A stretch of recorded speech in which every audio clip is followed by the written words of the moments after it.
নবীর একজন প্রিয় সাহাবী ছিলেন, যার নাম হলো বেলাল। বেলাল হাবশী। নাম কি? জোরে বলুন, জোরে বলুন। বেলাল হাবশী। তার বাড়ি কিন্তু মক্কায় না, মদিনায় না, তার বাড়ি হলো ইথিওপিয়ায়। কোথায়? তিনি ছিলেন ইথিওপিয়ার অধিবাসী হযরত বেলাল। তার বাবা ছিল গোলাম, তার দাদা ছিল গোলাম, তার 14 গোষ্ঠী গোলাম। হযরত বেলালও গোলাম। তাকে গোলাম হিসাবে মক্কায় ক্রয় করে আনা হয়েছিল। হযরত বেলাল উমাইয়া ইবনে খালফের বাড়িতে তিনি গোলামি করেন। আল্লাহর নবী একদিন রাস্তা দিয়ে হেঁটে যায়। দেখেন হযরত বেলাল রাস্তার ধারে বসে বসে কান্না করতেছি। যুবক বেলাল, কালো বেলাল, হাবশী বেলাল রাস্তার ধারে বসে বসে কান্না করতেছি। দয়ার নবী, মায়ার নবী, রাহমাতুল লিল আলামিন, যিনি নিজে না খেয়ে মানুষকে খাওয়ায়, নিজের খাবার মানুষকে বন্টন করে দেয়, অভাবীদের মাঝে বিলি করে দেয়, সেই রাহমাতুল লিল আলামিন রাস্তা দিয়ে হেঁটে যাচ্ছেন। আল্লাহর পয়গম্বর যুবক মুহাম্মদ সাল্লাল্লাহু আলাইহি ওয়াসাল্লাম, হযরত বেলাল রাস্তার ধারে বসে বসে কান্না করতেছে। কত মানুষ রাস্তা দিয়া যায়, ডাক দেয়, ইয়া গোলাম লিমা তাবকি, এ গোলাম তুমি কান্না করো কেন? বলে, আমি আমার মালিকের বাড়িতে কাজ করি, গতকাল রাত্রে অসুস্থ ছিলাম, তার ডিউটিটা ঠিক মতো করতে পারি নাই, এই কারণে আমার মালিক আমাকে মারধর করে ঘর থেকে বের করে দিয়েছে। একজন পথিক যায়, সবাই বেলালের কান্না দেখা জিজ্ঞেস করে। বেলালের দুঃখের কথা শুনা একবার দুইবার শোনার পরে তারা হযরত বেলালকে ছেড়ে চলে যায়। কেউ বেলালের দুঃখের ভাগী হতে চায় না, কেউ বেলালের দুঃখটাকে লাঘব করতে চায় না। বেলাল মানুষের কাছে দুঃখের কথা বলতে বলতে একেবারে হতাশ হয়ে গেছে। যদি কোনো কষ্টে পড়েন জিজ্ঞেস করে, ভাই কি হয়েছে আপনার? আপনি একজনের কাছে বললেন আমার এটা হয়েছে, শুইনা চলে গেছে। আবার আরেকজন আইছে, ভাই কি হয়েছে? ভাই বিপদে আছি। কি বিপদ? এই বিপদ, শুইনা চলে গেছে। একজন, দুইজন, তিনজন, চারজন, পাঁচজনকে বলতে বলতে এক সময় নিজের উপরে আরো দুঃখ বেড়ে যায়। কথা বলেন, যায় কি যায় না? হায় রে, মানুষগুলো দুঃখের কথা শুনে কিন্তু দুঃখের ভাগীদার শুনে শুধু চলে যায়। হযরত বেলাল বলে, সব মানুষগুলো আমার কাছে আসে, আমার দুঃখের কথা শুনে, কেউ আমাকে এক বেলা খাবারও দেয় না, আশ্রয়ও দেয় না, সান্ত্বনাও দেয় না, দুঃখের কথা শুনে চলে যায়। আরে দুঃখের কথা শুনে চলে যাবে না কেন? ওই মক্কার জমিনে আল্লাহর নবী ছাড়া তো আর কোনো ভালো মানুষ না। ঠিক আল্লাহর নবী যুবক মুহাম্মদ সাল্লাল্লাহু আলাইহি ওয়াসাল্লাম রাস্তা দিয়ে হেঁটে যাচ্ছেন, বিলাল কান্না করতেছে। আল্লাহর নবী ডাক দিয়া বলেন, লিমা তাবকি ইয়া গোলাম, এ গোলাম কাঁদো কেন? কি হয়েছে তোমার? হযরত বেলাল বলে, আপনার কাছে দুঃখের কথা বলে লাভ কি? ইতিপূর্বে কত মানুষ আমার দুঃখের কথা শুনে চলে গেছে, কেউ আমার কোনো উপকার করে নাই, কেউ আমার আল্লাহর নবী হযরত বেলালের কাছে যায় বসলেন। হযরত বেলালের মাথায় হাত দিয়ে বলে, এ গোলাম তুমি বলো তোমার মনে কি দুঃখ, তুমি আমার কাছে বলো, আমি তোমার দুঃখের কথাগুলো শুনবো। হযরত বেলাল বলে, শোনেন, আমি আমার মনিবের বাড়িতে গোলামি করি। গতকাল রাত্রে মনিবের বাড়িতে মেহমান আসছি, আমাকে অনেকগুলো জব পিসার জন্য আমাকে দেয়া হয়েছে, কিন্তু আমি এতটা অসুস্থ, আমার শরীরে এমন জ্বর, আমি তার কাজগুলো সঠিকভাবে করতে পারি নাই। এই কারণে আমি রাত্রবেলা অসুস্থ হয়ে ঘরের মধ্যে ঘুমায় গেছি। আমার মালিক সকালবেলা এসে দেখে আমি তার কাজগুলো ঠিক মতো করতে পারি নাই। এই কারণে আমার মালিক আমাকে ধরে, দেখেন আমাকে কিভাবে মেরেছে, দেখেন আমার শরীরে আঘাত করা হয়েছে, আমার চেহারার মধ্যে আঘাত করা হয়েছে। শেষ পর্যন্ত হযরত বেলাল তার মাথা আগায়া আল্লাহ নবীকে বলে, দেখেন আমার মালিক আমার চুল ধরে এমন জোরে টান দিছে, মনে হয় ওই চুলের সাথে আমার কলিজাটা বের হয়ে গেছে। আল্লাহ নবী হযরত বেলালের কথাগুলো শুনতেছে, আর আল্লাহর নবীর চোখ মোবারক থেকে ঝরঝর করে পানি পড়তেছে, কারণ তিনি তো দুঃখীদের দুঃখ ঘোচাতে পারেন, ঠিক কিনা বলেন? তিনি তো মানুষের কষ্ট দূর করতে পারেন, ঠিক কিনা বলেন? তাকেই তো আল্লাহ তাআলা রহমত করে পৃথিবীতে পাঠিয়েছেন। আল্লাহু আকবার। হযরত বেলাল বলে, বলে শুধু এখানেই শেষ না, আমার মনিব আমার শরীরে আঘাত করেছে, আমার চুল টেনে ছিঁড়ে ফেলেছে, এমনকি আমার মনিব আমাকে লাথি মেরে ঘর থেকে বের করে দিয়েছে। আল্লাহর নবী বলে কয়দিন হয়েছে ঘর থেকে বের হয়ে গেছো? বলে 3 দিন আমাকে হয়েছে ঘর থেকে বের করে দেয়া হয়েছে। দেখেন আমাকে 3 দিন পর্যন্ত খাবার দেয় না, আমাকে আশ্রয় দেয় না। আমি এই রাস্তার ধারে বসে আছি, কত মানুষ আসে আমার দুঃখগুলো শোনে, সবাই আমার দুঃখের কথাগুলো শুনে চলে যায়, কেউ আমার কোনো উপকার করে না। এই কথা বলে হযরত বেলাল কান্নায় ভেঙে পড়লেন। আল্লাহর নবী হযরত বেলালের এই কথাগুলো শোনার পরে নবীজি তার কথার কোনো উত্তর দিলেন না। আল্লাহর নবী সোজা বাড়ির দিকে হাঁটা শুরু করলেন। হযরত বেলাল পিছন দিক থেকে তাকায়া আল্লাহর নবীকে ডাক দেয়া বলে, ও যুবক, আপনিও তো আরো 10 জনের মতো আমার দুঃখগুলো শুনে চলে গেলেন, আপনি তো আমার দুঃখের ভাগীদার হইলেন না। আল্লাহর নবী কোনো কথা বলেন না, সোজা তিনি বাড়িতে চলে গেলেন। যে আম্মা জান আয়েশাকে ডাক দিছে, ইয়া আয়েশা তাআল, ও আয়েশা এদিকে আসো, ও আয়েশা এদিকে আসো, ইফতাহিল বাব, আয়েশা ঘরের দরজা খোলো। আম্মা জান আয়েশা রাদিয়াল্লাহু তাআলা আনহা ঘরের দরজাটা খুলে দিলেন। আল্লাহর নবী ডাক দিয়া বললেন, আয়েশা ঘরের মধ্যে কোনো খাবার আছে কিনা? আয়েশা ঘরের মধ্যে কোনো খাবার আছে কিনা? আম্মা জান আয়েশা রাদিয়াল্লাহু তাআলা আনহা বলেন, ওগো আল্লাহর নবী প্রাণের স্বামী, মনে হয় আপনি অনেক ক্লান্ত, পরিশ্রান্ত, ক্ষুধার্ত। আল্লাহর নবীর চেহারার দিকে তাকায়া আম্মা জান আয়েশা দুঃখ কষ্ট ভারাক্রান্ত হৃদয়ে বলতেছেন, ওগো প্রাণের স্বামী, ঘরে তেমন কোনো খাবার নাই। পাশের বাড়ির একজন আমাদেরকে 1 গ্লাস দুধ আর কয়েকটা খুরমা আমাদেরকে হাদিয়া দিয়ে গেছে, সেখান থেকে আমি 2টা খুরমা খেয়েছি আর একটু দুধ খেয়ে বাকিটা আপনার জন্য রেখে দিয়েছি। আল্লাহর নবী বলে, আয়েশা তাড়াতাড়ি করে আমার হাতে দুধের পেয়ালাটা দাও আর খুরমাগুলো দাও। আল্লাহর নবী নিজের হাতে দুধের পেয়ালা আর খুরমাগুলো নিয়ে সোজা একেবারে ওই গোলাম হযরতে বেলালের দিকে হাঁটা শুরু করলেন। আল্লাহু আকবার।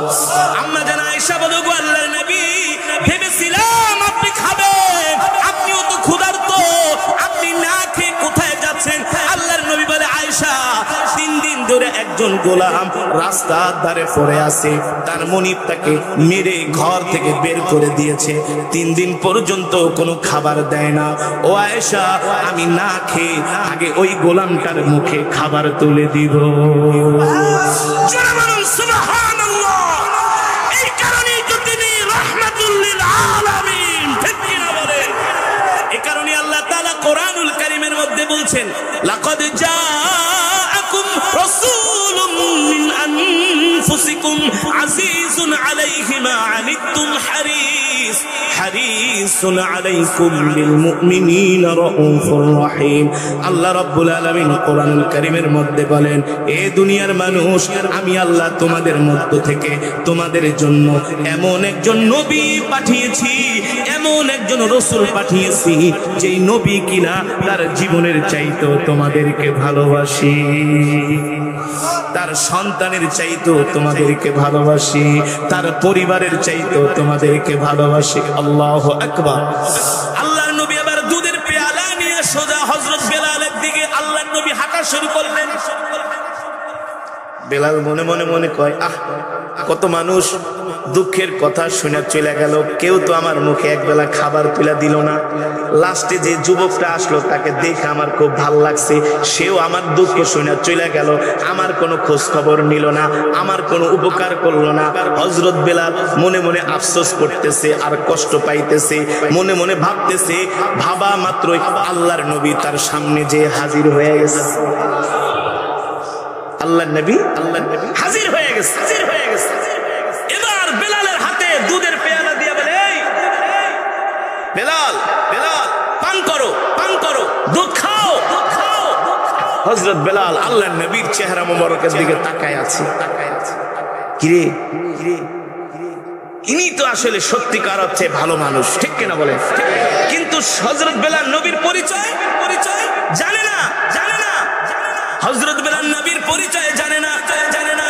আল্লাহর নবী নিজের হাত দিয়া হযরত বেলালকে দুধ পান করায় দিলেন। আল্লাহু আকবার। নিজের হাত দিয়া আল্লাহর নবী হযরত বেলালকে খুরমা খাইয়ে দিলেন। এবার খুরমা খাওয়ায় আল্লাহর নবী বলে, চলো তোমার মনিবের বাড়িতে আমাকে নিয়ে যাও। কেন আপনি আমার মনিবের বাড়িতে যাবেন? বলে তোমার মনিব তোমাকে যেই জন্য মেরেছে আমি তোমার সেই কাজগুলো করে দিব, যাতে তোমার মনিব তোমার উপরে আর গোসা না হয়, রাগান্বিত না হয়, তোমার উপর অত্যাচার না করে। আর জোরে বলেন সুবহানাল্লাহ। হযরত বেলালের হাত ধরে আল্লাহর নবী হযরত বেলালের মনিবের বাড়িতে চলে গেলেন। যখন আল্লাহর নবী হযরত বেলালকে নিয়ে ওই বেলাল যে ভাঙ্গা কুঠুরির মধ্যে থাকে ওই কুঠুরিতে ঢুকলেন। ঢোকার পরে আল্লাহর নবী বললেন, বলো কি কারণে তোমার মনিব তোমাকে মেরেছে? ওগো যুবক, দেখেন এই যে বলের মধ্যে যে জবগুলো আছে এগুলো আমি অর্ধেক পিষেছি, অর্ধেক পিষতে পারি না। আমার শরীরে প্রচন্ড জ্বর, এই কারণে আমার মনিব আমাকে মেরেছে। আল্লাহর নবী হযরত বেলালের গায়ে হাত দিয়া দেখে তার শরীর এখনো গরম, তার শরীর মানে তার শরীরে এখনো জ্বর আছে। আল্লাহর নবীর গায়ের মধ্যে একটা চাদর ছিল। সুবহানাল্লাহ। কি ছিল? আল্লাহর নবীর শরীর মোবারকের মধ্যে একটা চাদর ছিল। আল্লাহর নবী বলে, যুবক তুমি শুয়ে পড়ো। বলে আমি কেন শুইব? বলে তুমি আরাম করো। হযরত বেলাল বলে, না আমি শুইব না, আমিও আপনার সাথে কাজ করব।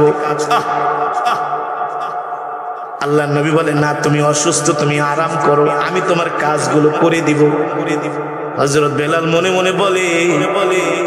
মনে ভাবে, এত ভালো মানুষ আজ পর্যন্ত আমি কোনোদিন মক্কায় পাই না। পাবে কিভাবে? তিনি তো রহমাতুল লিল। সুবহানাল্লাহ বলেন। এবার আল্লাহর নবী হযরত বেলালকে শোয়া দিলেন। নবীজির গায়ের চাদর মোবারক হযরত বেলালকে গায়ে দাবায় দিলেন। হযরত বেলাল বলে, জীবনে আমার বাবাও কোনদিন আমাকে এত আদর করে শোয়ায় নাই। আল্লাহর নবীর নিজের চাদর মোবারক হযরত বেলালের গায়ে শোয়ায় দিলেন, জড়ায় দিলেন, আর বললেন, এ তুমি যুবক তুমি ঘুমাও, আমি তোমার কাজগুলো করে দেই। হযরত বেলাল বলে, আমি ঘুমিয়ে পড়লাম। আর ওই যুবক তার নিজের হাত দিয়া জবগুলো পিষতেছেন।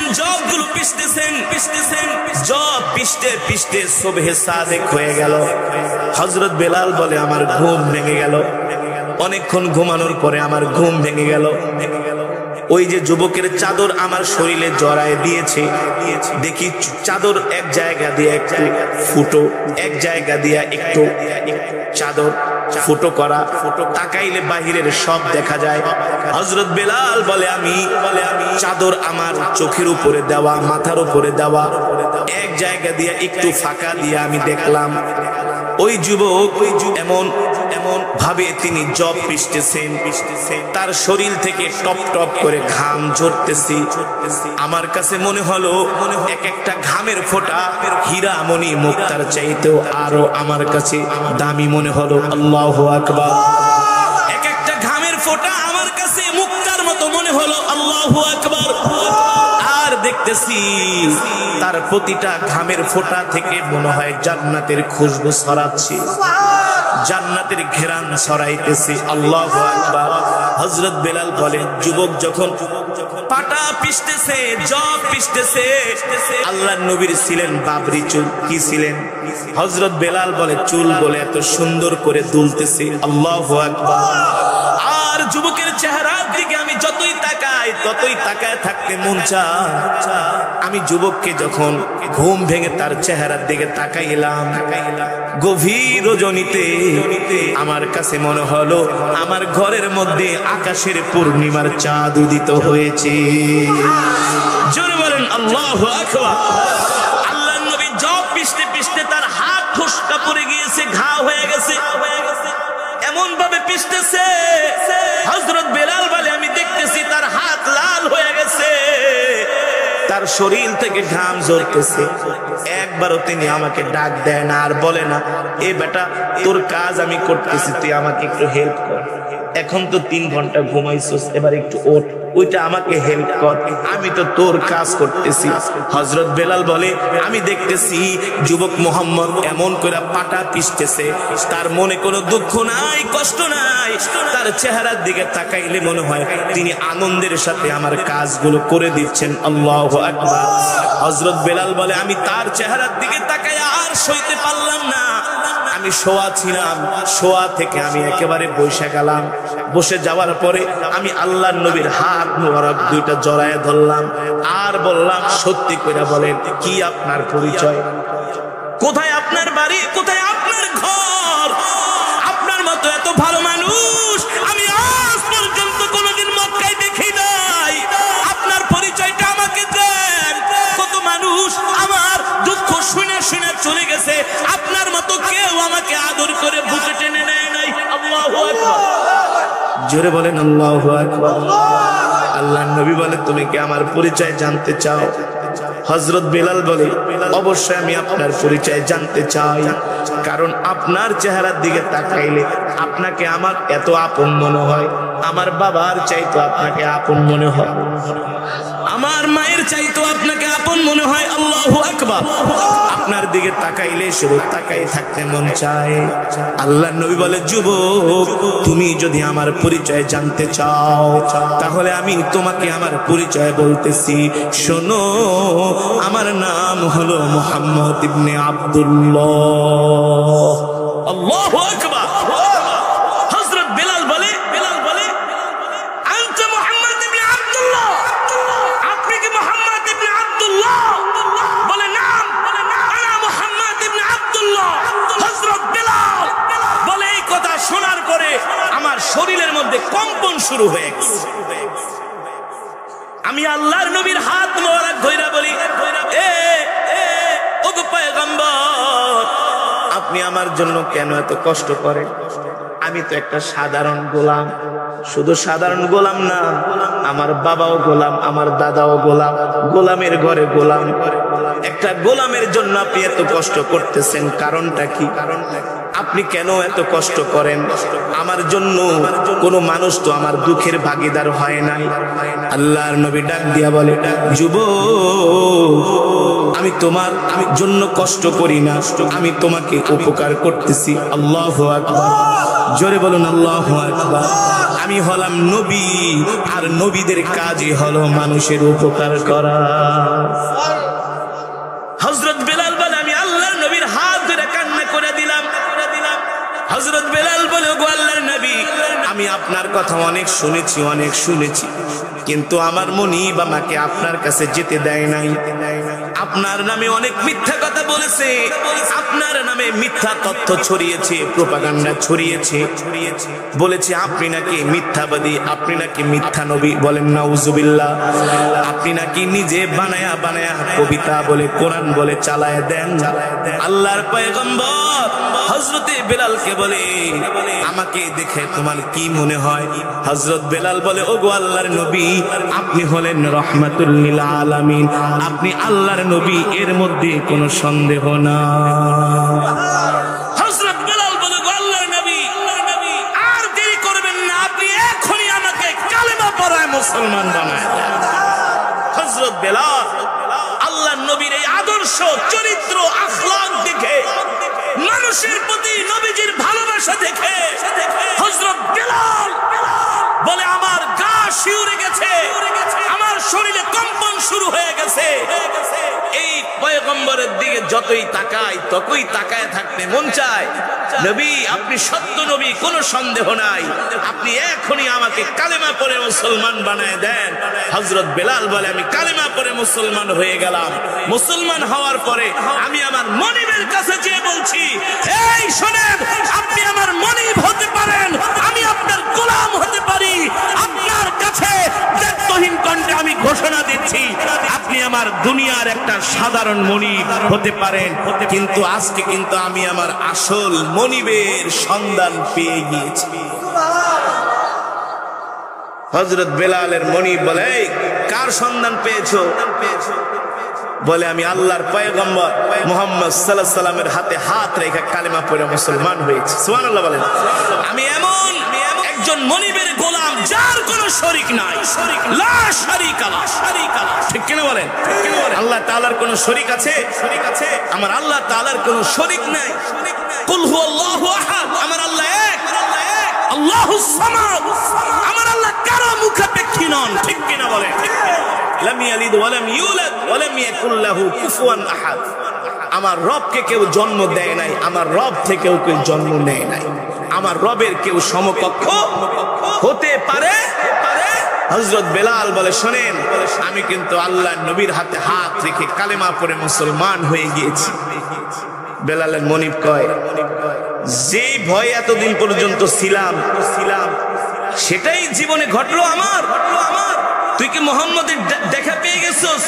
বলে, শুধু দেখা পাই নাই, আমি আল্লাহর পয়গম্বর মুহাম্মদ সাল্লাল্লাহু আলাইহি সাল্লামের হাতে হাত রেখে কালেমা পড়ে মুসলমান হয়ে গেছি। বেলালের মনিব বলে, শোন, এতদিন তোর উপর যা অত্যাচার করছি, এখন থেকে তোর উপরে আরো 1000 অত্যাচার বেড়ে যাবে। হযরত বেলাল বলে, 1000 অত্যাচার কেন? আপনি যদি আমাকে মারতে মারতে শেষ করে ফেলেন, হত্যাও করেন, তারপরও আমি আল্লাহর পয়গম্বর মুহাম্মদ সাল্লাল্লাহু আলাইহি সাল্লাম থেকে এক চুল পরিমাণ দূরে সরে যাব। এই হযরতে বেলাল ইসলামের জন্য, দ্বীনের জন্য কত কষ্ট করেছেন। যুবক, আমরা আমাদের ইসলামের জন্য, দ্বীনের জন্য আমাদের কন্ট্রিবিউশনটা কি? আমরা ধর্মের জন্য কতটুকুন করেছি? আল্লাহর জমিনে আল্লাহর দ্বীন কায়েম করার জন্য আমরা কি করেছি? এটা আমাদেরকে হিসাব করতে হবে, ঠিক কিনা বলেন? কারণ হাসরের ময়দানে আল্লাহ তাআলা প্রত্যেকটা মানুষকে জিজ্ঞেস করবে, ওমান আরাদ আন যিকরি ফাইন্না লাহু মাঈশাতান দানকা ওয়া নাহশুরুহু ইয়াওমাল কিয়ামাতি আমা ক্বালা রাব্বি লিমা হাশারতানি আমা ওয়া ক্বাদ কুনতু বাসীরা ক্বালা কাযালিকা আতাতকা আয়াতুনা ফানাসিতাহা ওয়া কাযালিকাল ইয়াওমা তুনসা। এ দুনিয়ার মানুষ, আমি তোমাদেরকে কোরআন দিয়েছিলাম, তোমরা কি সেই কোরআন মানছিলা? তোমরা কি মুহাম্মদ সাল্লাল্লাহু আলাইহি সাল্লামের আদর্শ গ্রহণ করছিলা? তারা বলবে, হ্যাঁ, আমরা তো দুনিয়ায় মুহাম্মদ সাল্লাল্লাহু আলাইহি সাল্লামের উম্মত ছিলাম, আপনার বান্দা ছিলাম। আল্লাহ তাআলা আমলনামা হাতে ধরায় যে, দেখো তুমি আমার কয় নাম্বারের বান্দা ছিলা? 5 ওয়াক্ত নামাজ ঠিকমতো পড়ো নাই, মিথ্যা কথা বলেছো, ইসলামের পক্ষে, দ্বীনের পক্ষে তুমি কোনো আওয়াজ তুলো নাই, হকের পক্ষে কথা বলো নাই, ঠিক কিনা বলে? কেমন মুসলমান? হকের পথে তো চলো নাই, আবার হক কথা কইলে আইসা বাধা দিছে, ঠিক না? হকের পথে তো চলোই নাই, ইসলাম তো মানোই নাই। খাও দাও, ফুর্তি করো, দুনিয়াটা নষ্ট করো, এইভাবে জীবনটাকে চালাইছো, যেভাবে ইচ্ছা সেভাবেই করেছো। আর যারা হকের কথা বলছে, আবার তাদেরকেও বাধা দিছো, হজম করতে পারো নাই। আল্লাহ তাআলা বলবে, শোন, তোর আমলনামা তুই নিজেই পড়, ইকরা কিতাবাক কাফা বিনাফসিকাল ইয়াওমা আলাইকা হাসিবা। আল্লাহ তাআলা সেদিন আমলনামা পড়তে বলবে, দেখবে আমলনামার ভিতরে সব গুনাহ আর গুনাহ, নাফরমানি আর নাফরমানি। আল্লাহ তাআলা তখন প্রত্যেকটা মানুষকে অন্ধ বানায় দিবে, অন্ধ, নাফরমানদেরকে অন্ধ বানিয়ে দিবে। তারা বলবে, আল্লাহ আপনি আমাদের চোখের আলো কেন নিয়ে গেলেন? আমরা দুনিয়াতে তো এমন ছিলাম না, দুনিয়াতে তো আমাদের চোখ ছিল। আল্লাহ তাআলা বলবে, দুনিয়াতে তোদের চোখ থাকার পরে তোরা অন্ধ ছিলি, সত্যটাকে তোরা গ্রহণ করস নাই। কথা বলেন? চোখের সামনে সত্যটা থাকার পরও তোরা সেটা গ্রহণ করস নাই, ইসলামের উপরে চলস নাই, দ্বীনের উপরে চলস নাই, নবীর আদর্শ চরিত্র মানুষ নাই, নবীকে নেতা মানুষ নাই। আমাদের নেতাকে, আমার নেতা, তোমার নেতা, সকলের নেতা বিশ্বনবী জনাবে মুহাম্মদুর রাসূলুল্লাহ সাল্লাল্লাহু আলাইহি ওয়াসাল্লাম। আল্লাহু আকবার। সেই নবীকে নেতা মানুষ নাই। আজকে আমি আল্লাহ তোদেরকে অন্ধ করে দিব, অন্ধ। তখন তারা অন্ধ অবস্থায় উঠবে, আর ইয়া নফসি ইয়া নফসি বলবে। আল্লাহ আমাদের ক্ষমা করে দেন। আল্লাহ তাআলা বলবে, দুনিয়াতে তোরা আমাকে ভুলে গেছস, আজকে আমিও তোদেরকে ভুলে গেছি। কথা স্ট্রেট কাট। দুনিয়াতে তোরা আমাকে ভুলে গেছস, আমিও আল্লাহ তোদেরকে হাসরের ময়দানে ভুলে গেছি। এখন আর ক্ষমা করার কোনো সুযোগ, অনেক ছাড় দিয়েছি আমি আল্লাহ। 63 বছর, 70 বছর, 80 বছর, 100 বছর জিন্দেগি দিয়েছি, কিন্তু আমার হুকুম, আমার বিধান মানুষ নাই। এই কারণে আমি আল্লাহ আজকে তোদেরকে আর ছাড় দিব না। আজকে তোদেরকে জাহান্নামের আগুনে জ্বালাবো। পৃথিবীর কোন শক্তি তোদেরকে বাঁচাতে পারবে না। এই কারণে মুসলমান, এতক্ষণ যে বিশ্ব নবীর জীবনী নিয়ে আলোচনা করলাম, শুধু নবীজির আলোচনা শুনলেই হবে না, সেই নবীজির আদর্শ আমাদেরকে গ্রহণ করতে হবে। সেই নবীজি আমাদেরকে কিভাবে দুনিয়াতে আমাদের জীবনকে সাজাতে বলেছেন, সেভাবে আমাদের জীবনটাকে সাজাতে হবে। নবীজির রঙে আমাদেরকে রঙিন হতে হবে, ঠিক কিনা বলেন? নবীজির সুন্নত গুলো মানতে হবে। মান আহাব্বা সুন্নতি ফাকাদ আহাব্বানি ওয়া মান আহাব্বানি কানা মাই ফিল জান্নাহ। আল্লাহর নবী বলেন, যে আমার সুন্নত গুলো জিন্দা করবে, সুন্নত গুলো মানবে, আমি নবী তাকে সাথে করে আল্লাহর জান্নাতে প্রবেশ করবে। এখন বলেন, নবীজির সুন্নত কি আমাদের মাঝে আছে? আমাদের মধ্যে আছে? কথা কই না? আছে? আছে? কই আছে? কই আছে? 100-র মধ্যে 90% মানুষ প্যান্ট পরে টাকনুর নিচে, ঠিক কিনা বলেন? পুরুষ প্যান্ট পরবে টাকনুর উপরে আর মহিলারা পরবে নিচে। এখন হয়ে গেছে উল্টা। এখন হয়ে গেছে কি? পুরুষ পরে টাকনুর উপর, টাকনুর নিচে, আর মহিলারা পরে টাকনুর উপরে, ঠিক কিনা বলেন? হ্যাঁ, আমাদের মাঝে এমন চরিত্র আছে নবীজির আদর্শ। এখন আমরা বৈশা প্রস্রাব করতে পারি, খাড়ায় খাড়ায় কুকুরের মতো পেশাব করে, কথা কর। এমন প্যান্ট পরে বসতে পারে না, দাঁড়ায় প্রস্রাব করে। বসো না কেন? হুজুর বসতে পারি না। কেন? এমন প্যান্ট পরছি আর বসতে পারি না। নিজেও দাঁড়ায় মতে, সন্তানদেরকে দাঁড়ায় প্রস্রাব করা শিখায়। এই হলো আমাদের চরিত্র, এই হলো আমাদের আদর্শ। সমাজের কয় পার্সেন্ট মানুষ নামাজ পড়ে বলেন? কত পার্সেন্ট? কত পার্সেন্ট মানুষ নামাজ পড়ে? আপনারাই বলেন, আপনাদের এলাকায় জুমার মসজিদে কয় কাতার মুসল্লি হয়? কয় কাতার? কথা কয় না? দোতলা বইরা যায়, মাঠও বইরা যায় নাকি? ছাদও বইরা যায় নাকি? ফজরের নামাজে কয় কাতার হয়? 5 জন। কপাল ভালো হইলে আবার মাঝে মাঝে ইমাম, মুয়াজ্জিন, খাদেম আর 70 বছরের 2 জন। হ্যাঁ, চরিত্র তো ভালোই মানেন, খুব মানেন। ও আনফুসাকুম ওয়া আহলিকুম নার, একাই জাহান্নামের আগুন থেকে বাঁচলে হবে না, সকলকে বাঁচাতে হবে, ঠিক কিনা বলেন? পরিবার পরিজনকে বাঁচাতে হবে। আল্লাহ নবী সেই কথা বলেছেন যে আমার চরিত্র সমাজে 10% মানুষ মানবে না, 10% মুসলমান মানবে না, কারণ আমি আল্লাহ তো, আমি নবী তো সমগ্র বিশ্ববাসীর জন্য আদর্শ, ঠিক কিনা বলেন? আদর্শ। চিটাগাং যাচ্ছে মাহফিলে, হাইওয়ে হোটেলে, কুমিল্লা দেখি বাবা দাঁড়ায় দাঁড়ায় প্রস্রাব করে। বাবা সাথে তার 8 বছরের সন্তান দূরে দাঁড় করে রাখছে। আব্বু তুমি দাঁড়াও, আগে আমি করি, তারপর তুমি করবে। তো বাবা দাঁড়ায় দাঁড়ায় পেশাব করে, 8 বছরের সন্তান। একটু পর পর সন্তান তার বাবার দিকে এইভাবে উকি দিয়া তাকায় যে দেখে তার বাবা কি করে, কি করে। বাবাকে এই আব্বু তুমি এদিকে তাকাও না, তুমি অন্যদিকে তাকাও। বাচ্চা মানুষ তার কিউরিওসিটি হলো যে আসলে আব্বু কি করে, এটা তার দেখতে হবে। পরে আব্বু কি করলো? দাঁড়ায় তার কাম ঠাম সারলো। দাঁড়ায় কি করছে? এবার ওই সন্তানকে আনছে আয়না। এখন সন্তান এমন প্যান্ট পরাইছে, সেও বসতে পারে না। সন্তান চেন খোলা দেখ, আব্বু তুমি পেশাব করো। বাবাও দাঁড়ায় পেশাব করলো, সন্তানও দাঁড়ায় পেশাব করলো। বাস্তব নাকি অবাস্তব? জোরে বলেন।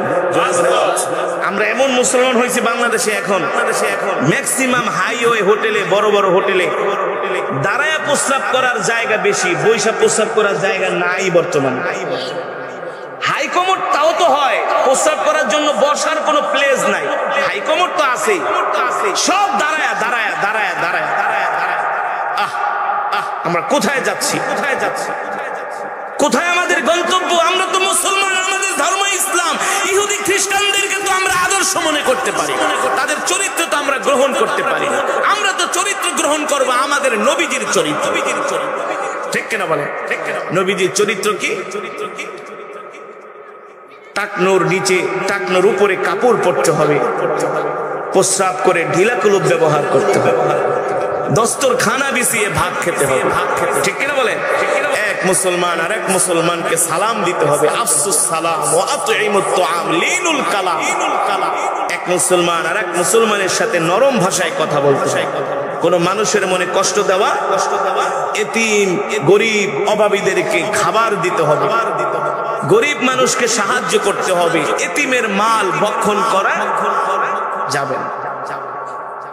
এখন আমরা মুসলমান হয়ে গেছি আত্মকেন্দ্রিক, আমাদের ডায়লগ হয়ে গেছে নিজে বাঁচলে বাপের নাম। ঠিক কিনা বলেন? না, এটা নবীর আদর্শ নয়। আমি মানুষের পাশে দাঁড়াবো, এতিম অসহায় অনাথের পাশে দাঁড়াবো, দুঃখী দরিদ্রের পাশে দাঁড়াবো, নিজে যা খাবো আশেপাশের প্রতিবেশীকেও কিছু দেওয়ার চেষ্টা করুন। এটা হলো নবীর আদর্শ, আখলাক, চরিত্র। আমরা যদি এই চরিত্রের চরিত্রবান হতে না পারি, আমরা মানবরূপী মানুষ হতে পারি, আসলে আমাদের মধ্যে মনুষ্যত্ব আসবে না। ঠিক কিনা বলে? এ কারণে আল্লাহ নবীর এই আদর্শ চরিত্রগুলো গ্রহণ করতে হবে। হযরত বেলাল একটা মনিব, হযরত বেলাল একটা গোলাম, তার মনিব তাকে অত্যাচার করেছে। আল্লাহ নবী মায়া নজরে ভালোবাসা নিয়ে হযরত বেলালের পাশে দাঁড়িয়েছে। ঠিক আমাদেরকেও এমন নবীর চরিত্রে চরিত্রবান হতে হবে। আমরা রাজি আছি তো ইনশাআল্লাহ? 5 ওয়াক্ত সালাত জামাতের সাথে আদায় করব, মিসওয়াক করে নামাজ পড়ব। 5 ওয়াক্ত নামাজে মিসওয়াক করব। কি করব ভাই? কি করব ভাই?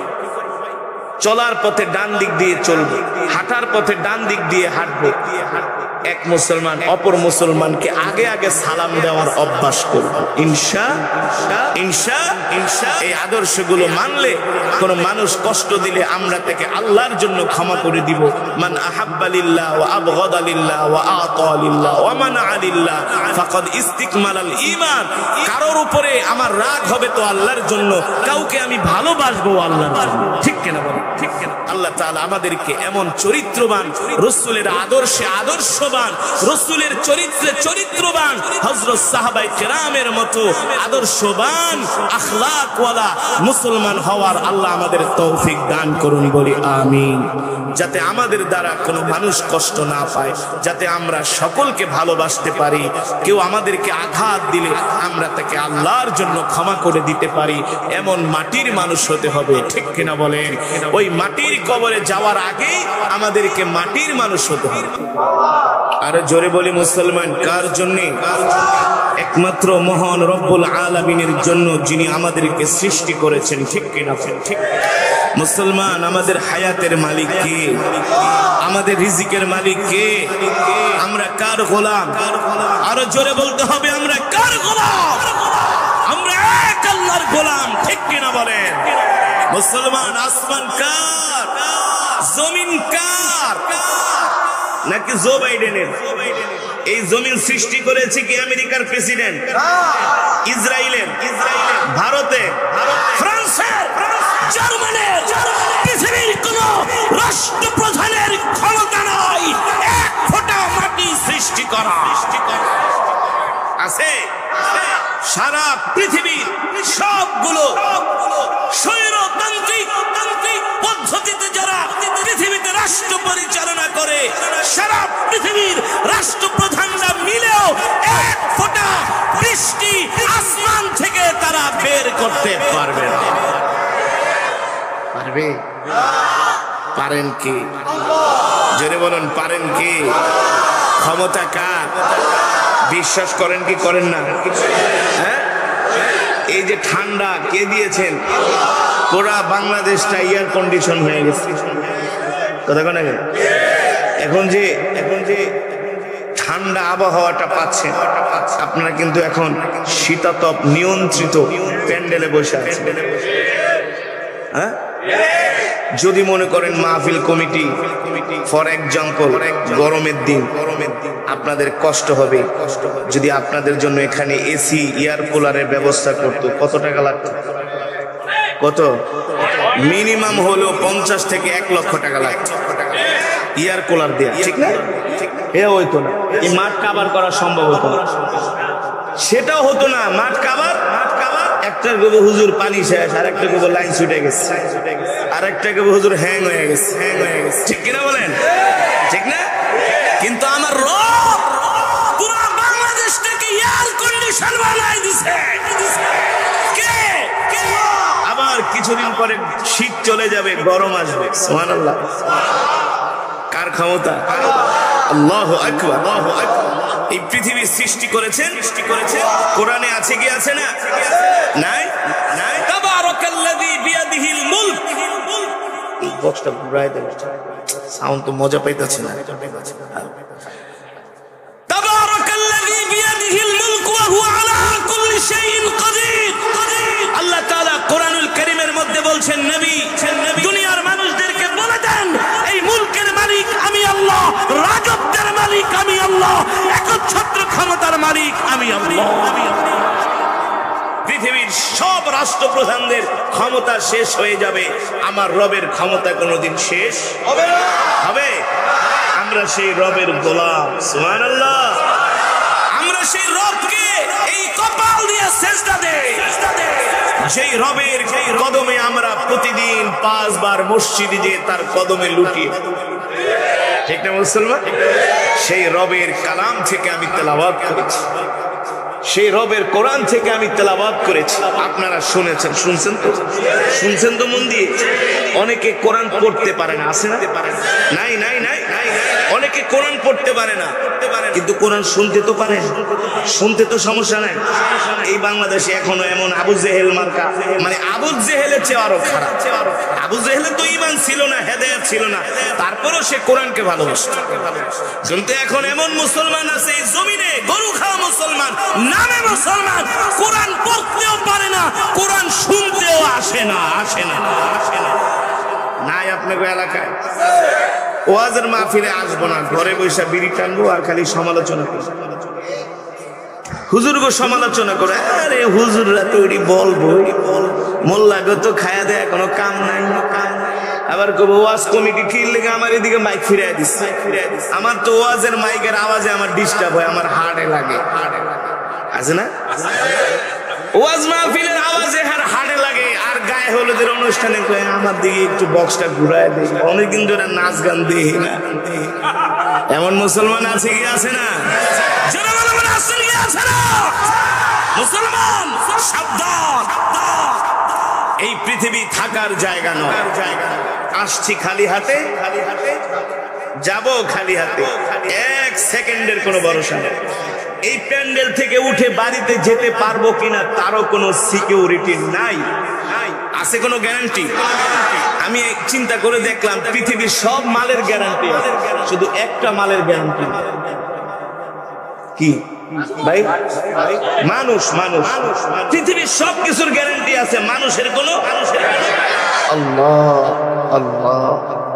আল্লাহ কোনো গ্যারান্টি নাই। মুসলমান আল্লাহর বান্দারা, আমি আল্লাহ তাআলার সেই জবানের কালাম থেকে তেলাওয়াত করেছি, কোরআনুল কারীম থেকে আমি তেলাওয়াত করেছি। আপনারা শুনেছেন, আমার কথা না, আল্লাহ রাসূলের হাদিস। আল্লাহর নবী বলেন, আলিফুন ওয়া লামুন ওয়া মিমুন ওয়া হারফুন। কেউ যদি কোরআনুল কারীমের 3টা শব্দ তেলাওয়াত করে, আল্লাহ তাআলা তার আমলনামায় 30টা নেকি দান করে। কয়টা নেকি? আরে জোরে বলুন, কয়টা নেকি? আলিফ এক শব্দ, লাম এক শব্দ, মিম এক শব্দ। আলিফ লাম মিম এক শব্দ নয়, আলিফ এক শব্দ, লাম এক শব্দ, মিম এক শব্দ। আলিফুন ওয়া লামুন ওয়া মিমুন ওয়া হারফুন, এই 3টা হলো 3 শব্দ। কেউ যদি কোরআনুল কারীমের এই 3টা শব্দ তেলাওয়াত করে, আল্লাহ তাআলা তার আমলনামায় 30টা নেকি দান করে। তাহলে আমি আপনাদের সামনে দীর্ঘক্ষণ সময় কোরআনুল কারীমের তেলাওয়াত করেছি, সুবহানাল্লাহ বলেন। আমি যদি 2000 শব্দ তেলাওয়াত করে থাকি, 2000 কে 10 দিয়ে গুণ দেন, কয় হাজার? বিক্রমপুরের মানুষ যদি হিসাব না পারে, না ঠিক আছে, আর বারবার কেন 20,000 কয় হাজার? আরে বিক্রমপুরের মানুষ যদি হিসাব না জানে, তাহলে বাংলাদেশে কেউ হিসাব জানে কথা কথা।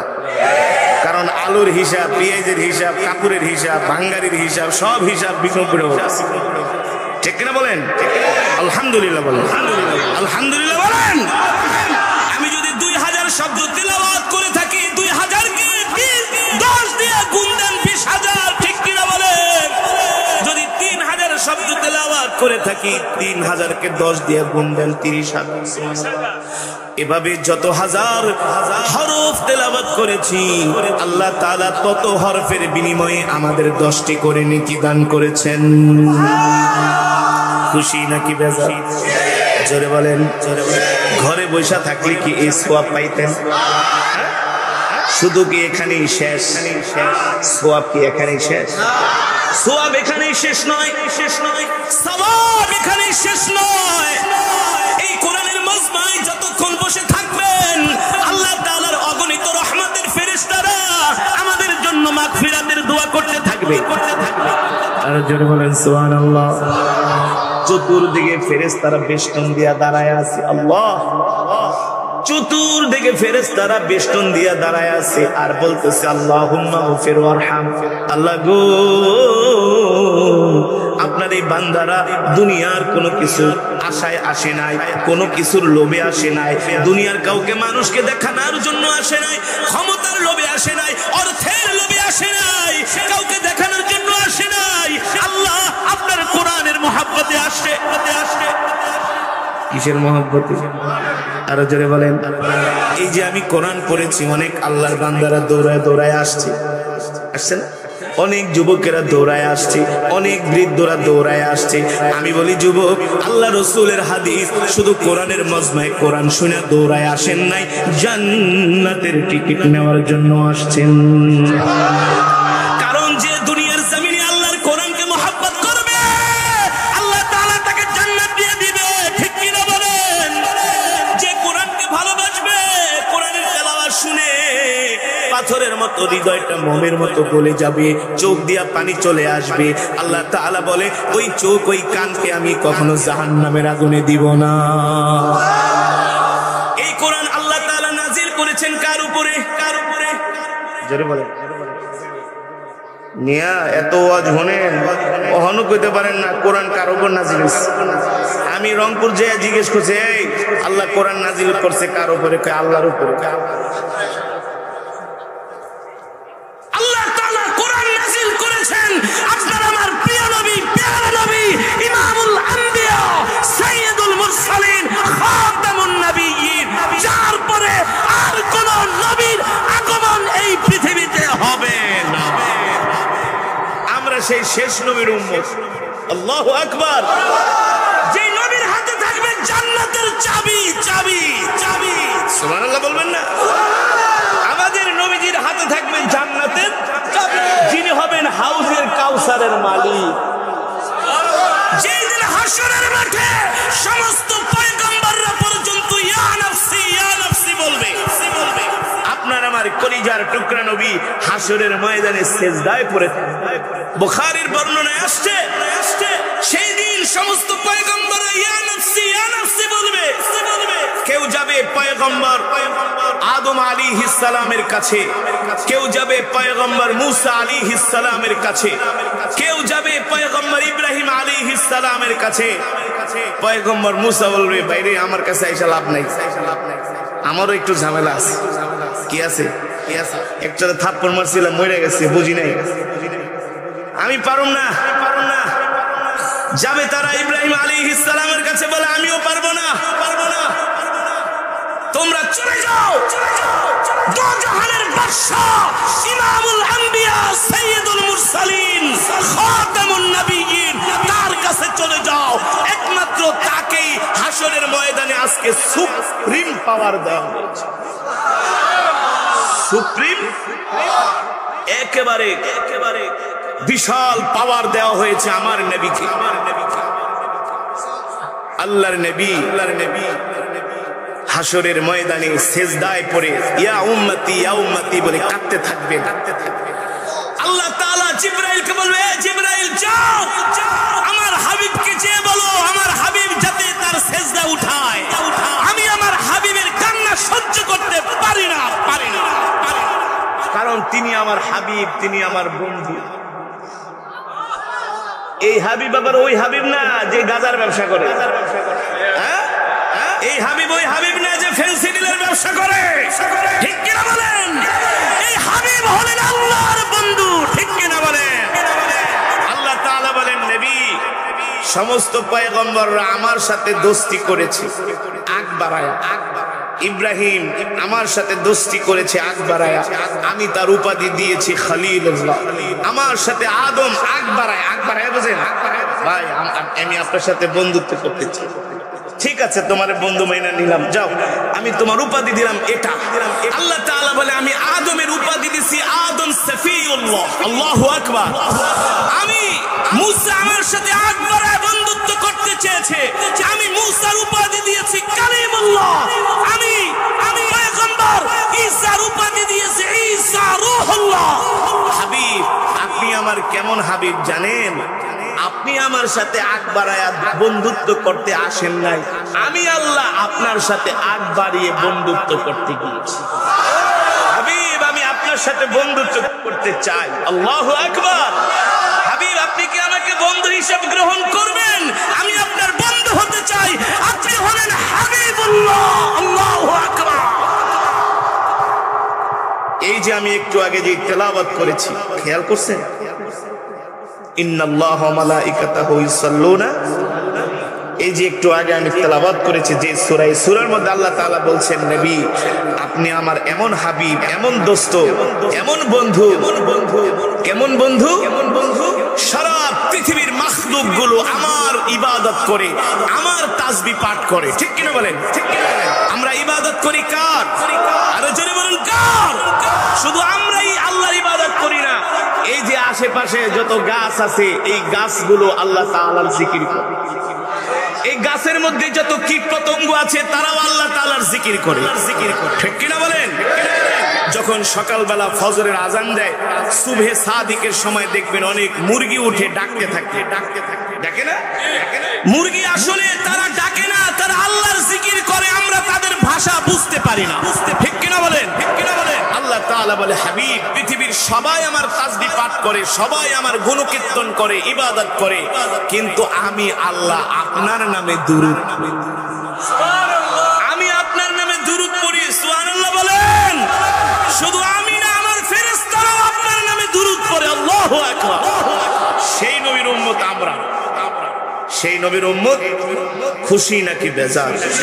জোরে বলেন, খুশি নাকি বেজার? বলি আলহামদুলিল্লাহ। আর জোরে মুহাব্বতের সাথে বলি আলহামদুলিল্লাহ।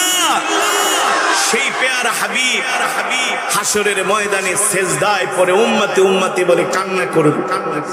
আল্লাহ তাআলা জিবরাইলকে বলবে, জিবরাইল যাও আমার হাবিবকে যে ডাক দিয়ে বলো তার সেজদা উঠাতে, আমি আমার হাবিবের কান্না সহ্য করতে পারি না। জিবরাইল এসে বলবে, ইয়া মুহাম্মদ ইরফা রাসা, আপনি আপনার সেজদা উঠান। ইশফা তুশাফা, আপনাকে ক্ষমতা দেওয়া হয়েছে, পাওয়ার দেওয়া হয়েছে, একমাত্র আপনি এখন আল্লাহ তাআলার কাছে সুপারিশ করতে পারবেন, আর কাউকে সেই পাওয়ার দেওয়া হয়। আল্লাহর নবী পাওয়ার পায়া প্রথমেই তিনি হযরত হাসান হোসেন, হযরত ফাতেমা, হযরত আলী রাদিয়াল্লাহু তাআলা আনহুর জন্য সুপারিশ করবেন। আল্লাহু আকবার। জোরে বলেন আল্লাহু আকবার। সেদিন তিনি সর্বপ্রথম উম্মতের জন্য সুপারিশ করবেন। সুবহানাল্লাহ বলেন। আরে জোরে বলেন সুবহানাল্লাহ। আল্লাহর বান্দারা, আল্লাহ রাব্বুল আলামিন সেই নবীর উপরে কোরআন নাযিল করেছে। আমি সেই কোরআনুল কারীম থেকে তেলাওয়াত করেছি। এই কোরআন হলো আল্লাহর জবানের কালাম। এই কোরআনের মধ্যে আল্লাহ তাআলা বলছেন আমার নবীকে, ইন্নাকা লাআলা খুলুকিন আযীম। ও নবী, আপনার চরিত্র হলো সর্বশ্রেষ্ঠ চরিত্র। ঠিক কিনা বলেন? আপনি সর্বশ্রেষ্ঠ চরিত্রের উপরে প্রতিষ্ঠিত। সার্টিফিকেট স্বয়ং আমি আল্লাহ দিয়েছি। আল্লাহু আকবার। মক্কার কাফেরেরা আল্লাহর নবীকে মিথ্যাবাদী বলে গালি দেয়, বলেন নাউজুবিল্লাহ। মক্কার কাফেরেরা আমার নবীকে কবি বলে গালি দেয়, মক্কার কাফেরেরা আমার নবীকে গণক বলে গালি দেয়। আল্লাহ তাআলা বলেন, নবী আপনি কবিও না, আপনি গণকও না, আপনি হলেন নবী। ঠিক কিনা বলেন? কেমন নবী? মা কানা মুহাম্মাদুন আবা আহাদিন মির রিজালিকুম ওয়ালাকিন রাসূলুল্লাহি ওয়া খাতামান নাবিয়্যিন। আল্লাহু আকবার। নবী আপনি হলেন শেষ নবী, আপনার পরে আর কোন নবী আসবে না। সুবহানাল্লাহ বলেন। নবী আপনাকে আমি আল্লাহ দুনিয়ার জমিনে পাঠায়া খতম নবুয়তের দরজার মধ্যে তালা মেরে দিয়েছি। আর কোন নবী এই পৃথিবীতে আগমন করবে না। আপনি হলেন হাবিবুল্লাহ, আপনি হলেন আমার হাবিব। আমি আল্লাহ যেই হাসরের মাঠ কায়েম করব, এই হাসরের মাঠ শুধু আপনার আর আমার মধ্যে থাকবে। আমি আপনার চেহারার দিকে তাকায় থাকবো হাবিব। যতক্ষণ পর্যন্ত আপনার চেহারায় হাসি না ফুটবে, ততক্ষণ পর্যন্ত আমি আল্লাহ আপনার উম্মতকে মাফ করতেই থাকবো। সেই নবীর উম্মত আমরা। খুশি লাগে কি লাগে না? লাগে কি লাগে না? যখন মদিনা শরীফে যাই, আল্লাহ রাসূলের রওজার কাছে গেলে পাগল হয়ে আছে। আসতে মন চায় না। একবার সালাম দিয়ে আসি, আবার ঢুকি, আবার সালাম দিয়ে আবার ঢুকি। যতবার যাই এই কলিজার তৃষ্ণা মিটে না, কারণ তিনি তো রহমাতুল লিল। সেই কলিজার টুকরা আমাদের নয়নের মণি প্রিয় হাবিব, আল্লাহ তাআলা যাকে পাঠিয়েছেন तमाम পৃথিবীর আদর্শ বানায়া, যেই নবী আমাদের জন্য আদর্শ, ঠিক কিনা বলেন? যেই নবীর মধ্যে রয়েছেন আমাদের জন্য উত্তম আখলাক, উত্তম চরিত্র। আপনি আমার নবীকে যদি বাবার কাতারে দাঁড় করান, আমার নবীর মতো এমন বাবা পৃথিবীতে আসে না, আর আসবে। আমার নবীকে যদি আপনি নানার কাতারে দাঁড় করান, হযরতে হাসান হুসাইন বলে আমার নানার মতো এমন নানা পৃথিবীতে আসে নাই, আর আসবে। সুবহানাল্লাহ বলেন। একদিন হযরত ইমাম হুসাইন রাদিয়াল্লাহু তাআলা আনহু, দুই ভাই একসাথে বসে আছে, ইমাম হাসান আর হুসাইন। আল্লাহর নবীকে বলে, নানা বলেন তো আপনার নানা বেশি সম্মানী নাকি আমার নানা বেশি সম্মানী? সুবহানাল্লাহ বলে। আমার নানা সম্মানী। সবাই তো নিজের গর্বটা করবে। আপনার নানার নাম কি? কয় আমার নানার নাম হলো আব্দুল ওয়াহাব। আব্দুল ওয়াহাব রে কে চিনে? কে চিনে? আচ্ছা নানা বলেন তো, আপনার মা সম্মানী নাকি আমার মা পৃথিবীর সবচেয়ে সম্মানী? আমার মা। আপনার মা আমিনারে কে চিনে? আমার মা ফাতেমাকে সবাই চিনে।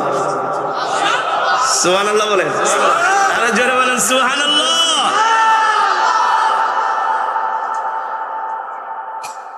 কেন তোমরা এই প্রশ্ন করলা?